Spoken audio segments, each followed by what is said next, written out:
people that live in this area and also service providers about increases in disorder and their decrease in feelings of safety in this area.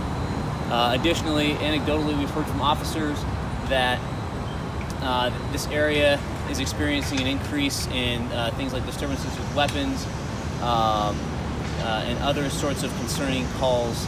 And so we're rolling out today a mission that involves officers on foot, officers in cars, and officers on bicycles to provide enhanced visibility in this area to increase the actual safety and perceptions of safety of the people that come in here to work or live or do other kinds of things. Are there any questions? Can you be a little more specific on the types of calls and complaints? Is it people loitering or vandalism or assaults? It's all those things.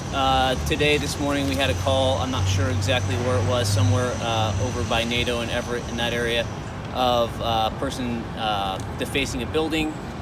We've had calls in recent days of fights involving knives, involving blunt weapons. We've also had increases in just disorder calls, people yelling, maybe arguing with each other, that sort of thing. Does it have anything to do with the city hasn't really been cleaning up the homeless camps because of COVID-19? Is that anything to kind of contribute to that a little bit? We don't have any information on that. I agree that the Houseless and Urban Camping Impact Reduction Program did stop their coordinated camp cleanups around March 23rd in response to some guidance from the CDC about people that are living outside during this pandemic. And I can't speak for sure about whether that has contributed to this increase that we're seeing or not, but we are seeing camps in Old Town and in the Pearl District in places and in sizes that we wouldn't normally see. What are you hearing from businesses in Old Town and Pearl District about what's going on down here? Yeah, just like I said, we're hearing things about them not feeling safe, about them feeling intimidated, about showing up to work and finding things like urine and feces in their doorways, all kinds of things along those lines. And how many officers will be involved in this and for how long? So we're going to vary the officers, we're going to vary the kinds of officers that we're putting out. We're going to put out some bike patrols, some foot patrols, and we're committed to doing this for at least 4 weeks. We want to have an impact here in Old Town and make sure that there's a difference in the community that's up here. Are you hearing the same thing elsewhere in town at all? We're hearing concerns from all over our precinct, but the concerns at this present time are concentrated in this area that we're operating in. How do you balance between allowing a safe space for houseless people during a pandemic with maintaining law and order? Well, I want to be really clear. This is not a mission to target homeless people. We're not doing sweeps of camps.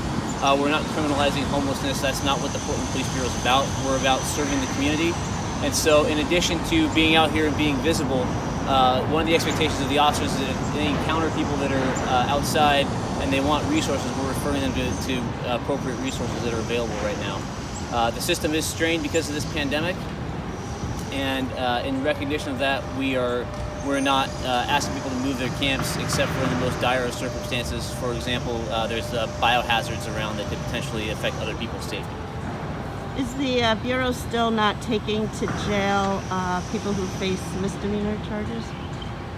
You have to talk to the jail about who they'll accept. We haven't changed our policy on that. We are still citing misdemeanor arrests unless they're domestic violence. You guys are understaffed. Portland Police are understaffed already. Does this take away from anything else that you're doing in other patrols? So we're funding a lot of this mission on overtime, quite frankly, because we are understaffed, I agree. And however, we recognize that the amount of money that we're going to spend here is going to contribute very tangibly to the increase in safety around here, so we think it's worth the investment. And do you know how long this particular patrol will go? Indefinitely? Oh, sorry, I thought I answered that. I must not have. No, I'm sorry. So we're committed to doing this for at least 4 weeks, and we're going to be continually reevaluating the tactics that we're using, the methods we're employing, the successes we're having, and the challenges we're having to modify things as we go on. And we could continue past 4 weeks, or if we've moved the needle far enough, then we might stop at 4 weeks.